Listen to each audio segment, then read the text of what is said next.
Shalom, Shalom, Akim. So yeah, this is part 2 to the previous lesson I did dealing with this company, Etisalat, that unveiled a microchip implant at a G-Tech Technology week in Dubai.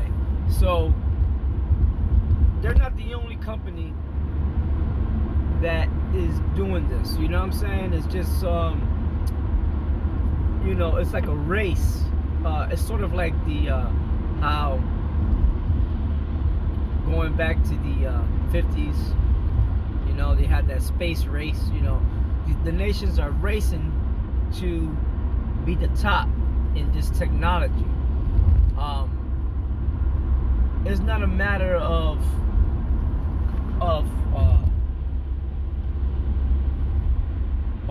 what, or a question of you know, what is it? It's already here. It's a matter of when, you know. And what I'm talking about is mass chipping. It's well on its way. It's, you know, put it this way: cell phones is a thing already of the past. They're on to the next technology, the new technology, and that's microchipping everybody, where you will become a transhuman. They have something called transhumanism.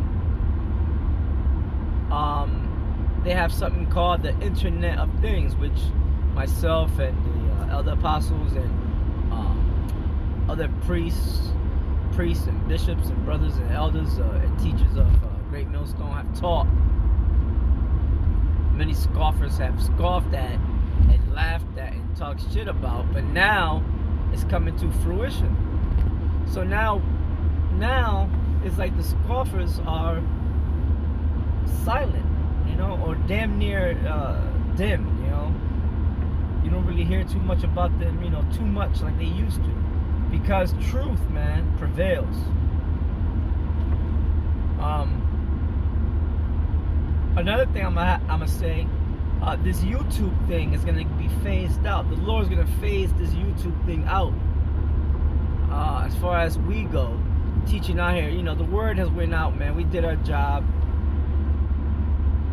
The Lord's gonna find the next better thing than YouTube. YouTube had their run. You know what I'm saying? And YouTube is gonna go down, and something else is gonna be coming up. We don't know right now what it is, but you better be guaranteed that we're gonna be up on it, and that's the Lord's will. And if not, then hey, right? The famine of the word. But the word went out. Great was the company of them that published it, right? That's what the scriptures say. So anyway, I'm not gonna go into this article because I went into it a little bit earlier today. So what I want to do is, you know, the best thing to do is, you know, get some scriptures. So let's go to, give me a second. Okay, so we're gonna go into Daniel's the 3rd chapter, and the reason why, after reading Daniel's the 2nd chapter with the Gentile image and the vision that the Lord gave unto Nebuchadnezzar, dealing with the Gentile image, him being at the top, the head of gold, all the way down to the toes of the feet, mixed with iron and iron mixed with miry clay.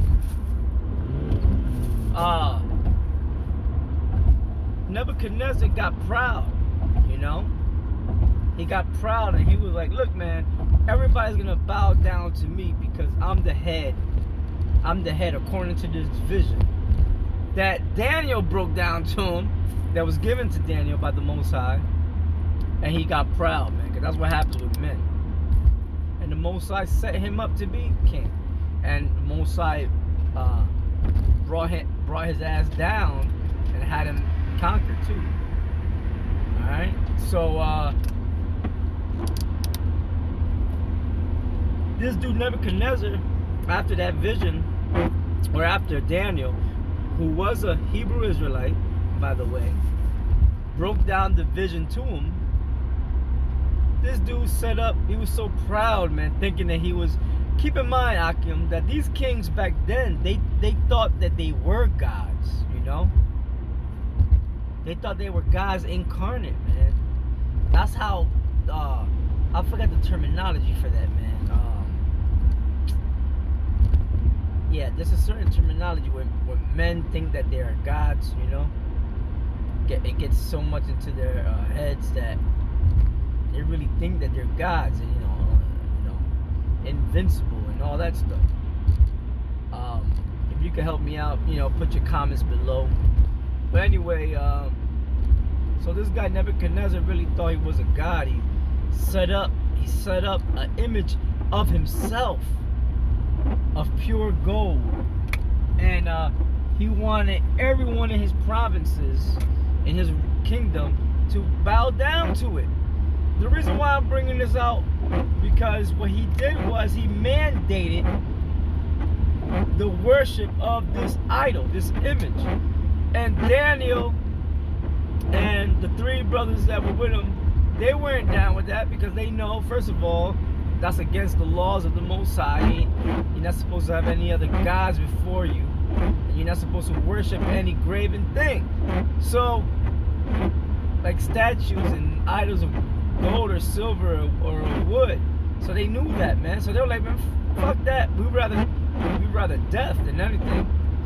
But this damn devil, I guess his servants told him, because he made a decree.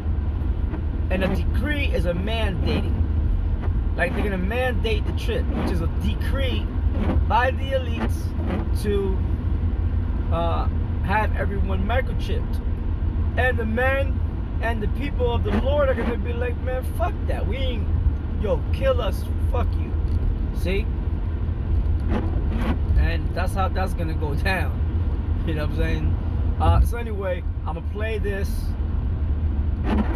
Daniel's the 3rd chapter. I'll be pausing so that I can add my 2 cents in, my spiritual 2 cents, and then keep it going, man.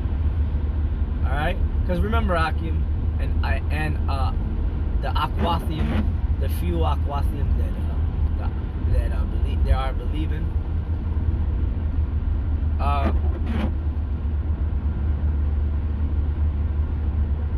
Remember this. We're living in the last days, and things are gonna start happening at a rapid pace. You know, so it's time to focus. Keep your prayers up. You know, from morning to evening, and you know, before you go to bed and when you wake up. You know, keep your prayers up. Constantly focus on this word until the Lord decides not to have the word being published like it is, but still keep your faith up, you know? So I'm gonna play this, Daniel's the 3rd chapter. Let's go.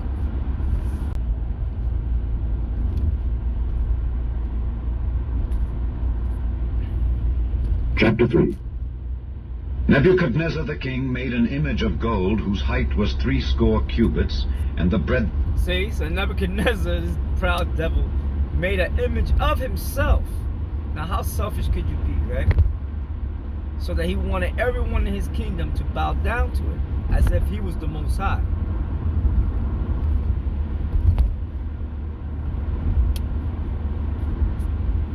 Thereof 6 cubits. He set it up in the plain of Dura, in the province of Babylon. Then Nebuchadnezzar the king sent to gather together the... Yeah, so he set up a central location for this image.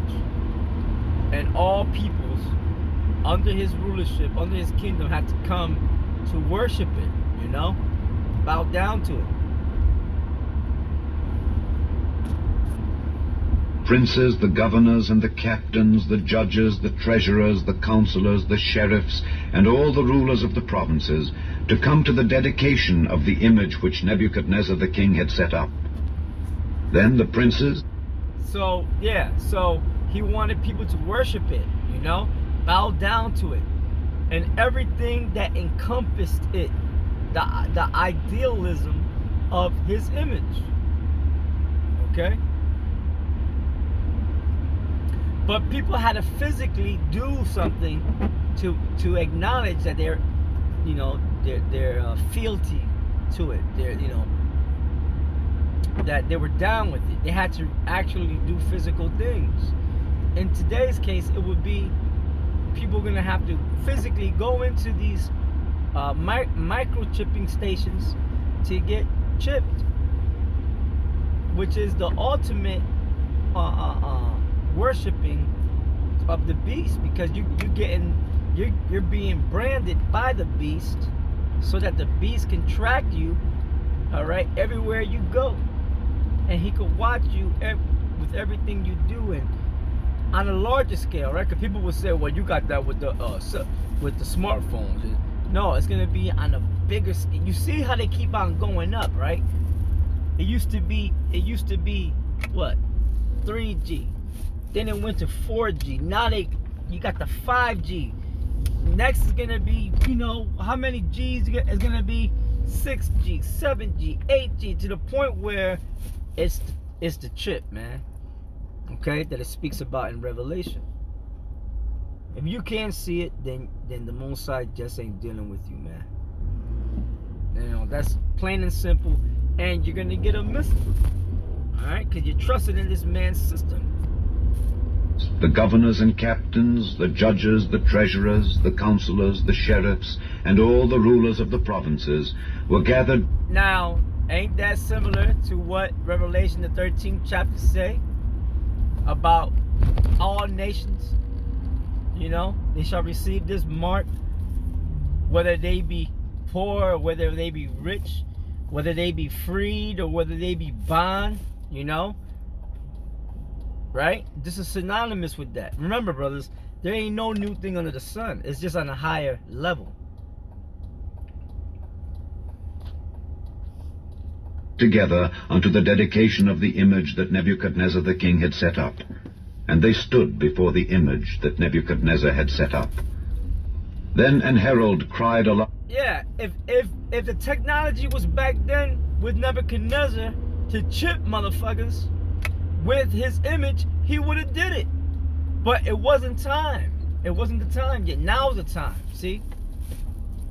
Now the modern day Babylonians are doing it. Who are the Edomites, so-called white men? They're doing it. That's why they're known as the daughter of Edom, because they're doing everything that the Babylonians did, trying to take possession of the world, trying to enslave everyone, trying to brand everyone and have everyone bow down to their system, right? That's what Esau trying to do. That's what the Babylonians tried to do. See? Out. To you it is commanded, O people, nations, and languages, that at what time ye hear the sound of the cornet, flute, harp, sackbut, psaltery, dulcimer, and all kinds of music, ye fall down and worship the golden image that Nebuchadnezzar... that word, see? So, we are living in the modern times of this. That happened before, but it was dealing with an image, an actual image, made of pure gold. Now it's the RFID microchip. That they're not gonna make you literally bow down on your knees and all that stuff to it. They're gonna make you how, you know how they make you in certain states. They have emissions testing for your car, for your vehicle. And when that date is up, you have to bring in your vehicle to get tested for emissions. If not, the next time you go to register a vehicle, they're not going to allow you until you get that emissions test done. All right? So that's how it was. You ain't going to eat the unbelieving, of course. You're not gonna eat, you're not gonna drink, you're not gonna get shit unless you go into one of these stations, all right, of whatever nation you be, so that you could get this damn chip in you, man. And that's how they're gonna totally take over. It's the last stage of them taking over the entire world, the entire earth, before Yahweh Shai comes. So this is a major prophecy, and we're living in it. We're living in it.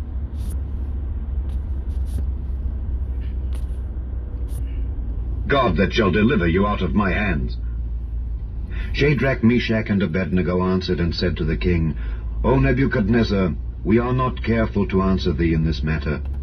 If it be so, our God whom we serve is able to deliver us from the burning fiery furnace. And that was their faith. They were like, man, fuck it. Listen, the Lord is able to deliver us. And this is the attitude that we are to take. And you're not to be afraid of Esau and what he's about to bring. If you are in the truth, if you are in the faith, if you call yourself a Hebrew Israelite, right, then you ain't supposed to be fearing this. But know about it. We are not ignorant of Satan's devices.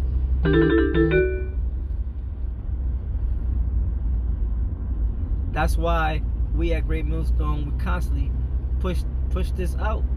It's not fear mongering. It's a thing of knowing and being alert, doing the job of a watchman upon your tower, like Habakkuk said. Okay, that's all. He will deliver us out of thine hand, O king. Yeah. Oh yeah. They told the king straight to his face. Said, look, go ahead, you set a decree, whatever. It so happened that, it fell against us. But the Most High, because the Most High is alive, he will deliver us from the situation that you laid down. Because Nebuchadnezzar was acting like he was a king, a god, and it came to be that he just wasn't. He's not. And then they were like, look, the Most High is gonna deliver us. See, so that's why brothers are not to get paranoid, man. Don't get paranoid. Like the Most High is not able to deliver you. Look, at this point in the faith, you gotta be like, look, man, the Lord is with us, and no matter what happens, if anything happens, rest assured that the Heavenly Father allowed it. And if he allows it, well, who has ever resisted the will of Yahweh Ba'ashem and Yahweh Shai? You feel me? So this ain't the time to get nervous, scared. Especially don't be afraid of Esau. Shit, Yahweh Shai withstood Esau to his face when he was before Pontius Pilate. He told him, he said, look, I'm able to call legions of angels down and take your kingdom. Right? But it wasn't time yet. So this is the spirit that we're supposed to be in. You gotta be bold. Bold in the spirit of Yahweh Ba'ashem Yahweh Shai, man. Let go of that weakness. Alright? Are into the midst of a burning fiery furnace. And who is that God that shall deliver you out of my hands? Shadrach, Meshach, and Abednego answered and said to the king, O Nebuchadnezzar, we are not careful to answer thee in this matter. If it be so, our God whom we serve is able to deliver us from the burning fiery furnace. Yeah, and who's our God? Yahweh Ba'ashem, Yahweh Shai Ba'ashem Rakakwadash. Okay, that's our God, man, that will deliver us from everything. And brothers that have been in this already, that have been delivered, man. Y'all know, y'all been through painstaking tests or whatever. But at the end, y'all were made free, right? Because of your faith in this. So the Most High is Yahweh Ba'ashem Yahweh Shai is real. This is real. This is true. This ain't no joke. This ain't no game, man. See, when you were young, you came in it. You probably thought it was a cool thing to do, and then you notice, oh, after many years, oh shit, this is the real deal. And you better believe it is, man. You better believe it is. See? This ain't nothing to fool around with, man. So, as we get closer, get more serious, get more focused, and know that Yahweh Ba'ashem Yahweh Shai is, it was written that Yahweh Shai was at the door. Man, he has opened the door already, and he's about to walk in. All right? That's what I'm saying. and he will deliver us out of thine hand, O king. But if not, be it known unto thee, O king, that we will not serve thy gods, nor worship the golden image which thou hast set up. Boom. And that's our attitude towards the chip. Look, we ain't bowing down to it. We ain't taking it. You ain't. I'm not going nowhere. If you're mad at me or whatever for saying that, then you're gonna have to kill me. And that's our attitude, man. All right, that's our attitude towards the chip, man. You know, fuck the chip, fuck Esau, right? Then was Nebuchadnezzar full of fury, and the form of his visage was changed against Shadrach, Meshach, and Abednego. Therefore, yeah, that's what's gonna happen with the elites of Esau. Once they start realizing the whole bunch of Israelites, believing Israelites, are not bowing down to their mandated chip shit,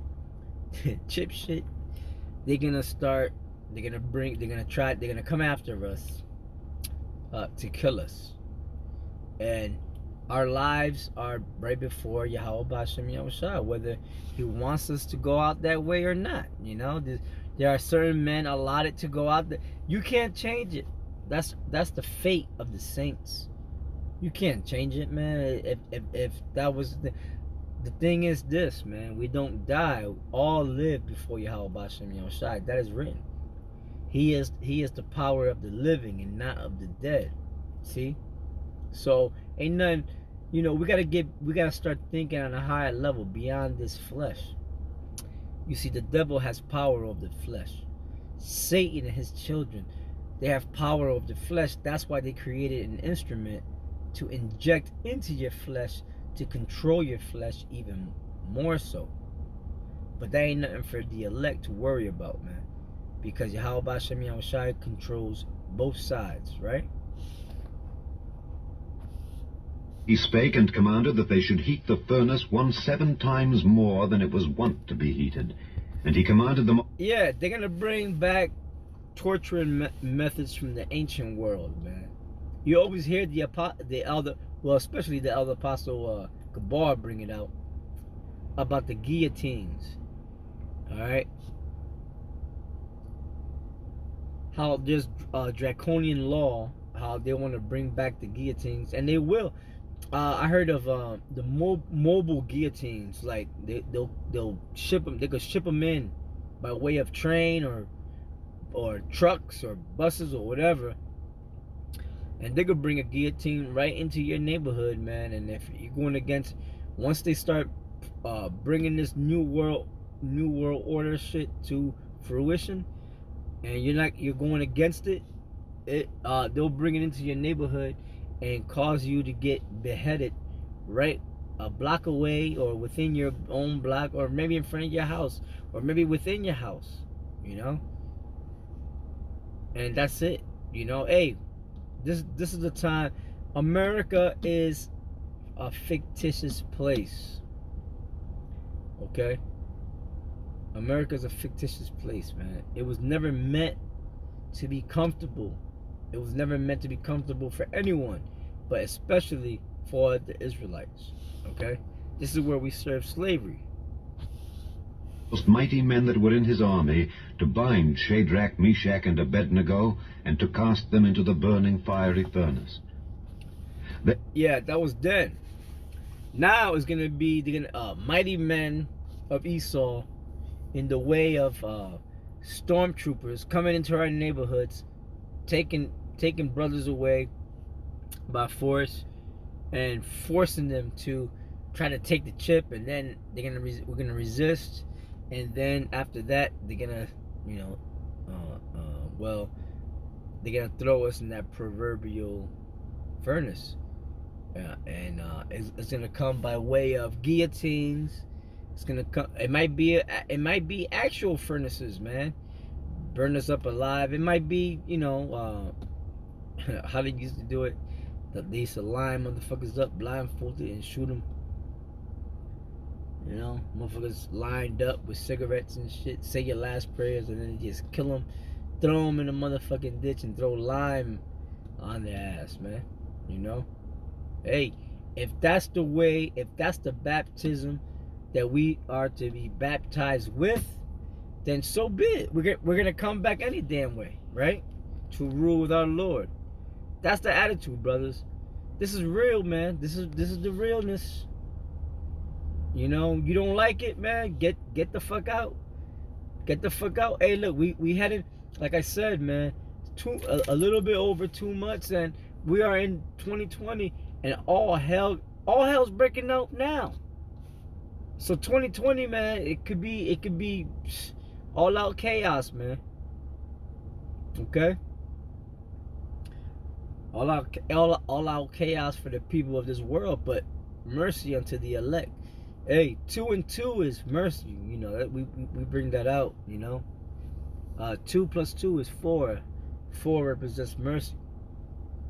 So it's not for us to worry, man. Things are gonna happen how the Lord wants it to happen anyway. You think somebody was able to raise up against Noah when he was prophesying about the great flood to come? You think there was somebody to say, no, this flood is not gonna happen, and you think that was gonna stop the flood? No, the flood was gonna happen regardless. Even if Noah was against it, it was gonna happen anyway, because that was the Most High's will, and no one can resist his will. And these men were bound in their coats, their hosen, and their hats, and their other garments, and were cast into the midst of the burning fiery furnace. Therefore, because the king's commandment was urgent, and the furnace exceeding hot, the flame of the fire slew those men that took up Shadrach, Meshach, and Abednego. So they threw these 3 brothers into this oven. Nebuchadnezzar had mighty men, the strongest that he had, and they put up the heat even hotter, you know, to melt these brothers. When they went to throw them in, the flame was so hot it burned the men they killed the dudes that were trying to put them in there. But the men of the Lord did not die. They did not burn up. They did not melt away. You know, let's see what happens. And these 3 men, Shadrach, Meshach, and Abednego, fell down bound into the midst of the burning fiery furnace.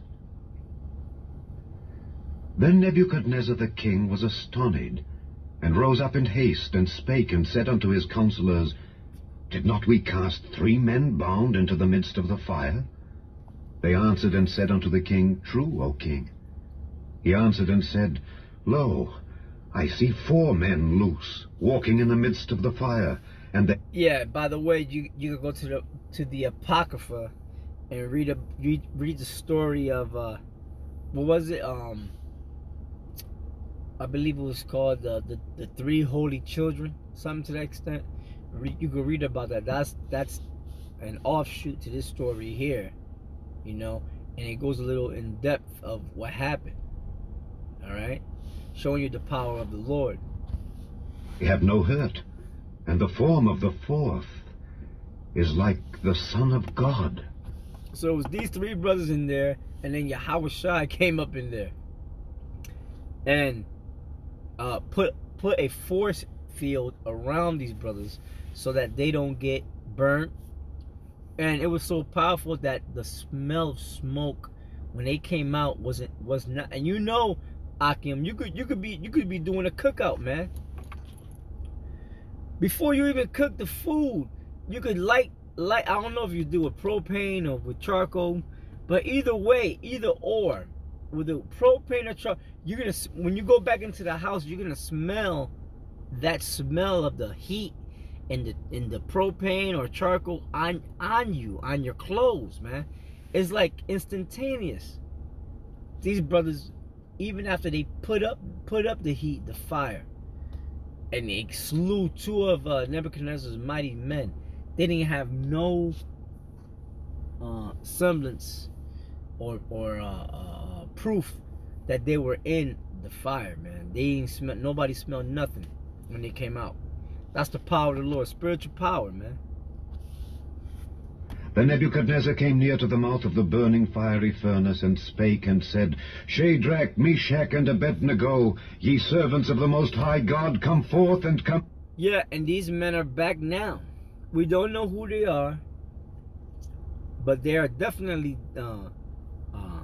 chosen, deep chosen men of the Lord, because they hung out with Daniel, which was a very important prophet of the Lord. So whoever Daniel is, and whoever these three men are, they're some deep. They are the elect, definitely the elect of the Lord, man. You know, because the Lord delivered them from this mighty destruction. Hither. Then Shadrach, Meshach, and Abednego came forth of the midst of the fire. And the princes, governors, and captains, and the king's counselors, being gathered together, saw these men, upon whose bodies the fire had no power, nor was an hair of their head singed. Ooh, the fire had no power, and neither the hair of their head was singed. That's reminiscent of the thermonuclear missiles that's about to come. These men are alive now, and the fire will not have power over them, and there's no hair of their head will be singed, because the Lord will be with them, and the Lord will preserve them. If the Lord preserved them then, he's going to preserve them now, and that's how it's going to be for the elect, the 144,000. And then you got the mixed multitude, you know, the Apostle John saw in Revelation. 7th chapter, that, you know, they're gonna make it too, you know. So it's all the Lord's will, man. It's gonna be a beautiful day, a beautiful salvation. Were their coats changed, nor the smell of fire had passed on them. Then Nebuchadnezzar spake and said, Blessed be the God of Shadrach, Meshach, and Abednego, who hath sent his angel and delivered his servants that trusted in him, and have changed the king's word, and yielded their bodies, that they might not serve nor worship any god except their own God. Therefore I make a decree, that every people, nation, and language which speak anything amiss against the God of Shadrach, Meshach, and Abednego shall be cut in pieces, and their houses shall be made a dunghill. Ooh! So after that the Lord delivered them, all the Nebuchadnezzar put a decree out that anybody that speak against them, curse them, and do ill, or try or think to do ill to them, that their houses shall become a dunghill, meaning that they're gonna tear down their house and they're gonna put goddamn manure there, okay, so that they could cultivate, you know, agriculture, so to speak. Pretty much anybody who speak against the men of the Lord, they're gonna be fucked up. Okay, that's it, plain and simple. The Lord told Abraham, Isaac, and Jacob, anybody who bless thee shall be blessed, and anybody that shall curse thee shall be accursed. You know, point blank, end of story. And this is the days we're living in, man. Esau's on his way motherfucking out. Alright? Because there is no other God that can deliver after this sort. Then the king promoted Shadrach, Meshach, and Abednego in the province of Babylon. So they became top officials in Babylon, man. So can men of the Lord become top officials in this setup? Yeah, if the Lord wants them to, you know, so that they could prophesy against it, you know, and come against it. It could happen, you know, brothers. You know, hey, look, man, hey, you can't put nothing past the Lord. That's the Lord, man, and He does what the hell He wants to.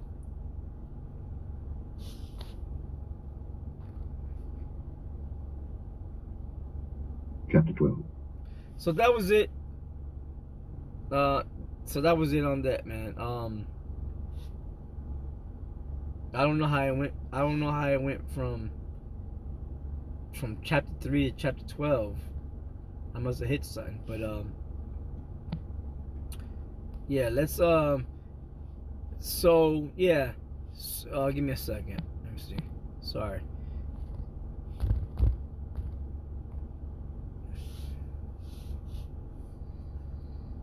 yeah, so anyway, that's what I wanted to, bring out. You brothers, you already know about the Mark of the Beast scriptures. You could go there. But definitely, we're approaching the end, and we are to, um, you know, tune up our lamps, man. And really get into this, and really start watching more so. You brothers that you always depend on brothers to bring out articles and news. Look, man, don't always depend on brothers. Why don't you go and start searching these things, and watch?